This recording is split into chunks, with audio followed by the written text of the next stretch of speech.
Okay, so we have done preparation of alcohols in the last class. So today we are going to discuss chemical reactions of alcohols, right?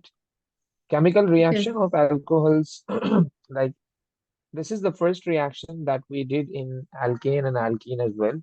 So same goes with this alcohol. The first reaction is combustion reaction. Combustion means when something reacts with oxygen.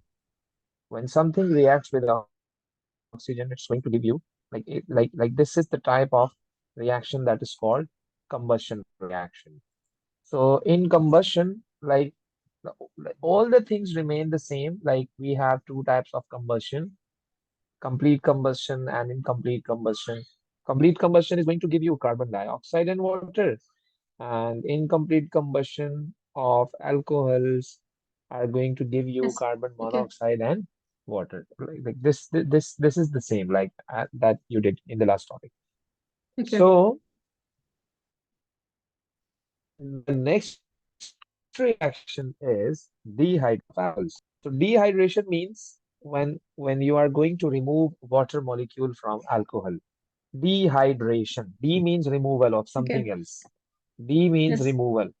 So removal of what? Hydra. Hydra means water. So you need dehydrating agent.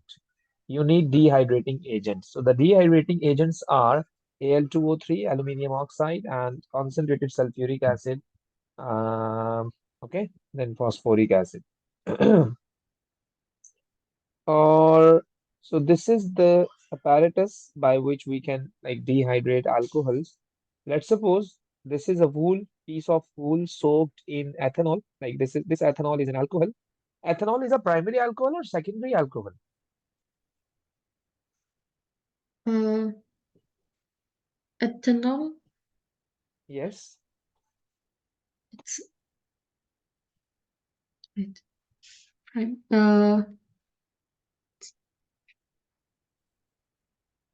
Hydrogen. There's one hydrogen. It's Ethanol. It's okay. it's it's it's it's what? It's secondary. Primary. Okay. Primary alcohol. Okay. Primary alcohol. Two hydrogens and one R group is there.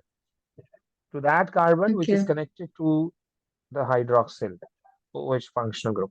So ethanol is a primary alcohol. I'm going to I'm going to provide I'm going to provide heating in the presence of aluminium oxide. In the presence of aluminium oxide, that is a dehydrating agent. So when your alcohol is going to pass through this oxide, this powdered oxide, like powdered form, that is Al2O3. So so you will be getting your alkene.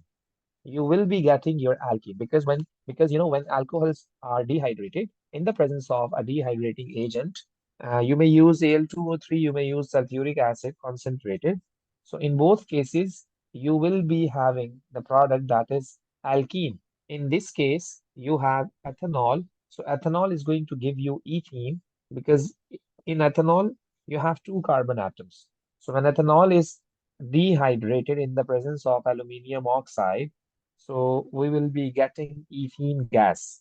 We will be getting ethene gas like this. Ethene gas can be collected over water, because this is insoluble in water. This is insoluble in water. How can you say that ethene is insoluble in water? Yes.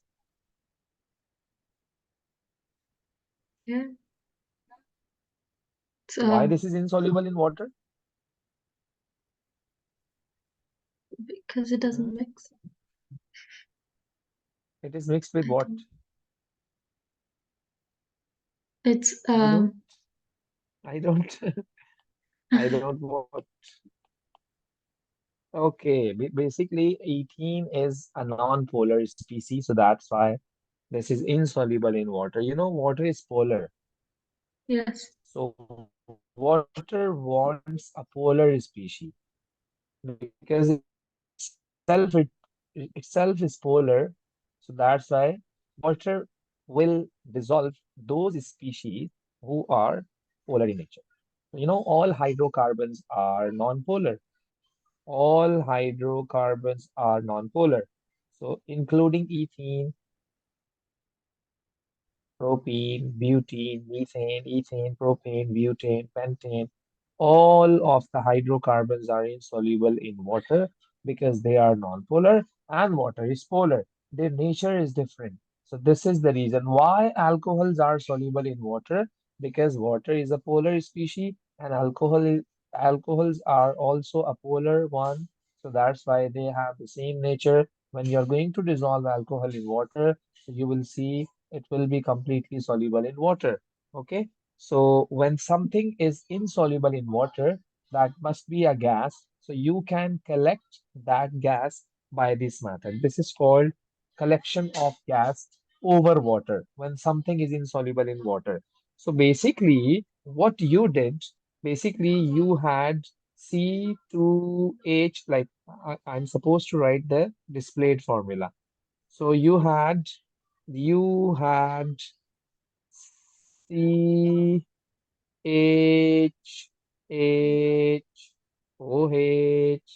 then this, then you have dehydrated. So HNOH removed from this formula. So you will be getting this ethene. So in this reaction, in this diagram, in this experiment, what we did basically, we had an ethanol. So just we have used Al2O3, that is a dehydrating agent. In the presence of Al2O3, your alcohol is converted into what? Your alcohol is converted into what? You know, your alcohol is converted into ethene, right? Okay. Okay. So okay. If H2SO4 is used, then you will be getting the same product, but there are some byproducts. There are some byproducts that you can use, that you may have if you are going to use sulfuric acid concentrated, right? So your byproduct contain carbon dioxide, then you have water, and then you have sulfur dioxide. But your main product is your alkene. So basically, what you removed from this molecule, basically this is OH, and on this carbon atom, you have three hydrogens. If you are going to draw a displayed formula, so you have three hydrogens over here. So basically, after using the dehydrating agent, that is in this case sulfuric acid, water molecule is removed from this.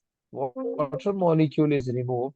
You can remove this H, this OH, and also you can remove this OH and this OH. Both cases you will be getting alkene. You will be getting alkene. So in this way, you can convert your alcohol into alkene. Okay, correct? Okay. Yes. Yes. Okay. So, uh, now I want to tell you that if you have these byproducts, these side products, you can remove these side products. You can remove these byproducts because we just want this alkene. We just want this alkene. So that's why I took an alcohol and then I have added a dehydrating agent, that is sulfuric acid, in that alcohol, and just I got ethene. I don't want to have carbon dioxide and sulfur dioxide. As you know that, the non-metal oxides are basic oxides. Sorry, acidic oxides. Carbon dioxide is acidic. Sulfur dioxide is acidic. Why? Because carbon is a non-metal. Sulfur is a non-metal. All oxides of non-metals are acidic, and all oxides of metals are basic. So these are acidic oxide. We can remove these acidic oxide by reacting with an alkali. NaOH is your alkali, so it can react with these acids to give you the salt. and water. So in this way, you can remove these two gases from the reaction mixture by reacting these with sodium hydroxide. So then purely I will be having this ethene. In this way, you can have ethene from ethanol. Then I have this molecule. Let's suppose this is cyclohexanol. This is an oxidizing agent. This is an oxidizing agent, right? Does not produce side products, or as H2SO4 does. If you are going to have sulfuric acid, you will be getting the side products that were sulfur dioxide and carbon dioxide. And if you are having this H3PO4, this is an oxidizing agent. This is a weak oxidizing agent. Oxidizing agent means when something reduces itself. That's why this is an oxidizing agent. What is the definition of oxidizing agent?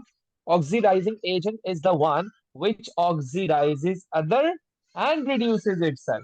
So how this sulfuric acid is going to oxidize this molecule? A removal of hydrogen. Oxidation is a removal of hydrogen. From this molecule, hydrogens have been removed, and then we got alkene. Maybe this H and this OH are removed, and maybe this OH and this H removed. If you are going to remove this H and this OH, you will be getting the double bond over here. And if you are going to remove this OH and this H from this molecule, then the double bond here. Okay? Simple criteria. No, it's lagging. So, okay. See this. See this. Yes. Let's suppose you have this formula and you are going to dehydrate this compound. So what would be your possible product? Yes.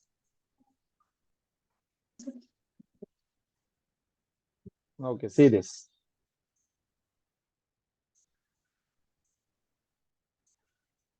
See this. You have three possibilities.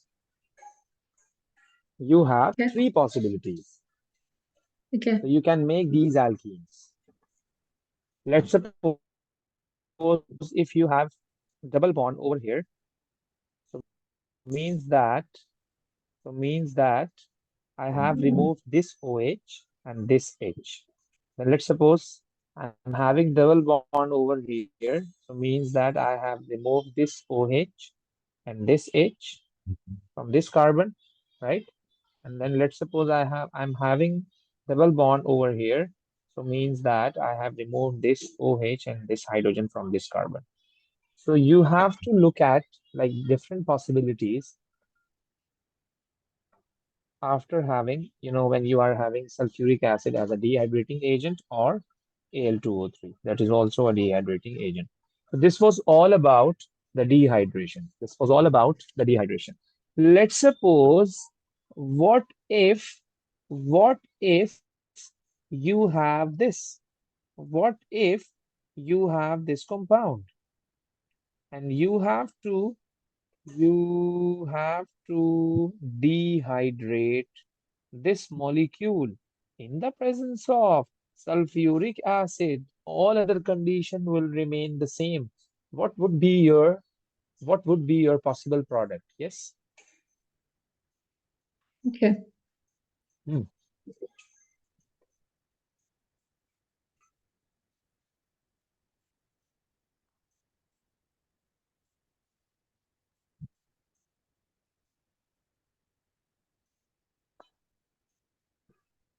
Yes, what you did.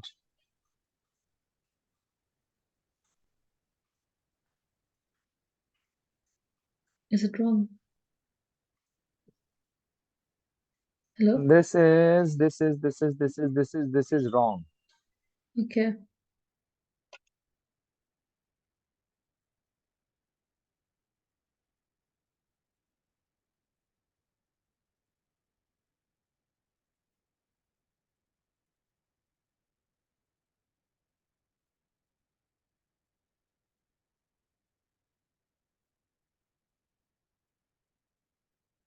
Hello?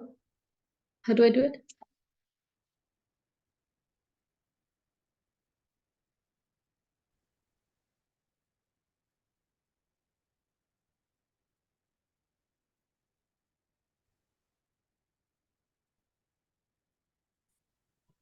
Okay, Dina, I was saying that, let's suppose this is the molecule that I want to dehydrate. So I was saying that you're not supposed to, like, you cannot dehydrate this compound. You cannot dehydrate this compound. This would give you the no, this would give you no any product, no reaction, no reaction, because whenever you are going to dehydrate any molecule, whenever you are going to dehydrate any molecule, so you are supposed to remove OH from this carbon and hydrogen from the adjacent carbon. But unfortunately, there is no any hydrogen on adjacent carbon because all are CH3, CH3, CH3. There is no hydrogen. So this is the reason you cannot dehydrate this compound. Got my point? Okay. Yes. Yes. So remember, when you're going to dehydrate any substance, any molecule, so so the molecule should fulfill the condition, like both carbons have OH and hydrogens. Like hydrogen is mandatory, like on adjacent carbon, right? Okay, then we have, alcohol has acidic nature. Uh, alcohol gives H positive ion when it ionizes, it's going to give you hydrogen ion, proton donor.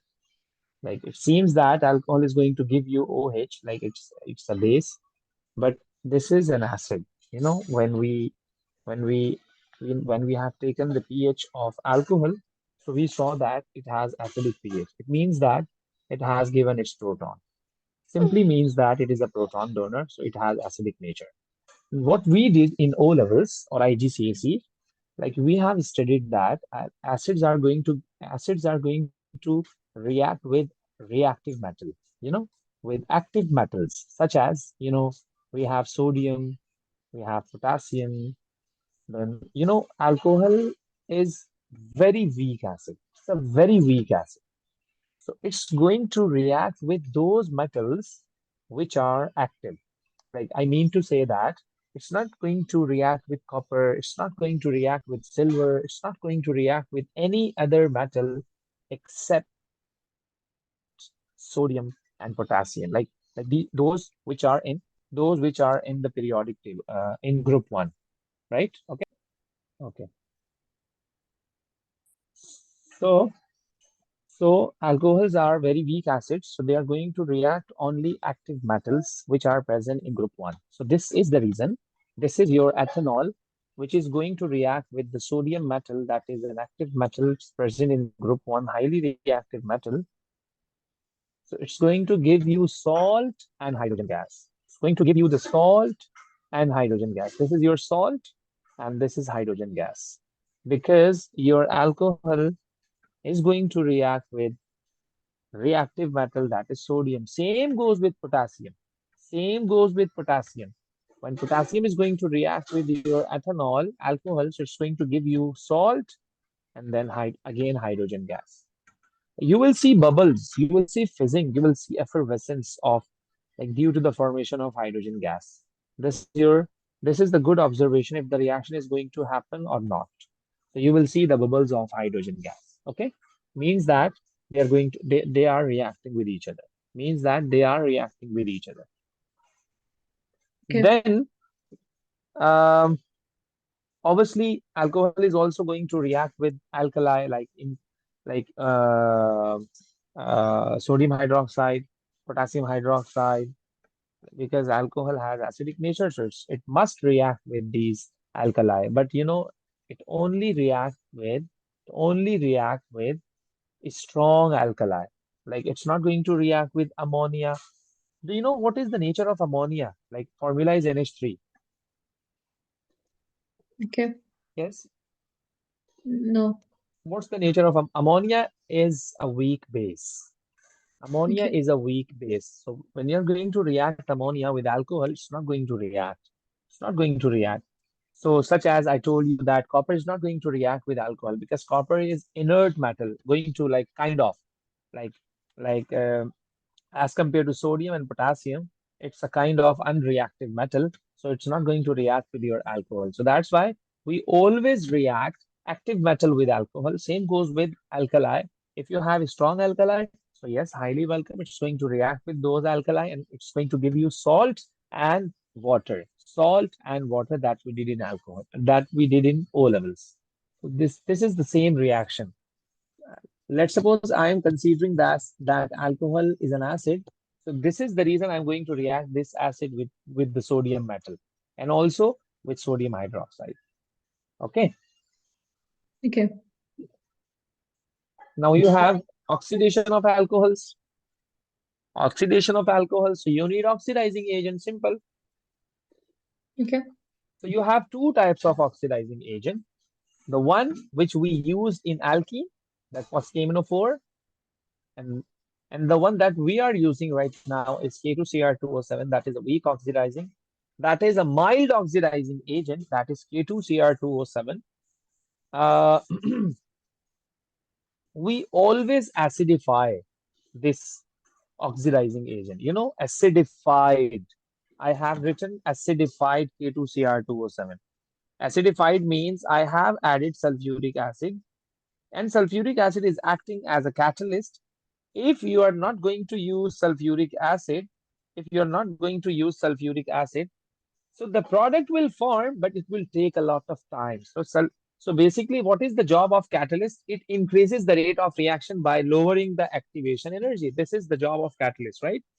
That's why if we are using K2Cr2O7 to oxidize alcohol, so it depends what type of alcohol you have. If you have primary alcohol, it's going to give you aldehyde. And if you have secondary alcohol, it's going to give you ketone. It depends on the type of alcohol.